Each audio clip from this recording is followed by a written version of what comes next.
Do you believe in ghosts? There are all kinds of stories out there of unexplainable things, sounds, voices, and even people saying they've seen ghosts. Some of those stories come from the Rochester Civic Theatre. So, some members of our ABC6 crew spent the night in that theater with a team of ghost hunters. Brianna Long takes us there. For he's a jolly good fellow, which nobody can deny. A lot of things happen at the Rochester Civic Theatre. But that never discouraged her. Plays, music, even some acting lessons. But late at night, after the stage lights go down, some believe the show is just beginning. It sounded like somebody was standing right next to me. I heard a voice. Something moved between the two of us, almost like it pushed us, and we both stepped back away from each other.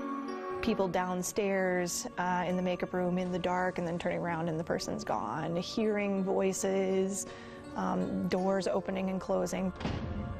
Denise Remping has been with the theater for about 8 years, and with stories like that, we wanted to know if the Rochester Civic Theatre is haunted. You were looking for somebody to talk to. I'm a paranormal investigator. I'm a ghost hunter.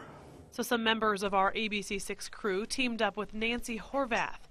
She goes by Hawk, and she owns After Hours Paranormal Investigation. And that's why we enter a new space and say again, hi. She and her team spent a night with us inside the theater on a ghost hunt.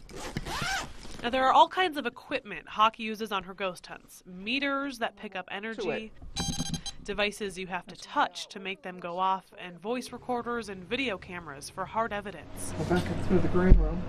So we split up into 2 teams and spent time in several different rooms in the dark, hoping to catch some evidence of ghosts. It's 11:58 p.m.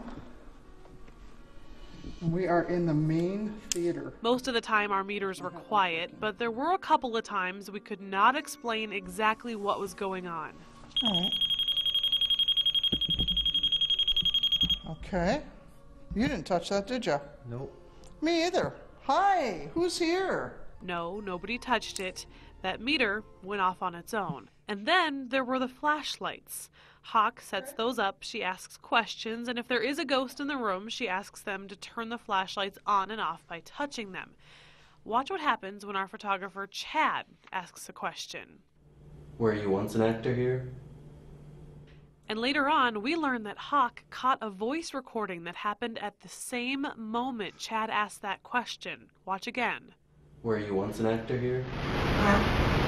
It sounds as if a voice is saying no. Were you once an actor here?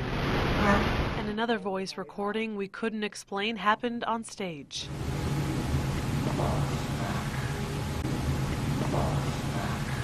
Then you start listening to your data, and then you hear a voice. Based on the evidence, Hawk believes the Rochester Civic Theatre is haunted.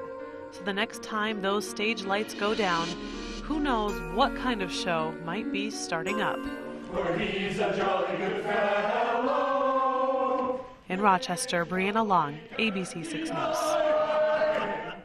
I was not part of that group that went to the theater there, and I don't have a problem with that. Hawk with After Hours Paranormal Investigations actually teaches ghost hunting classes through Rochester Community Ed.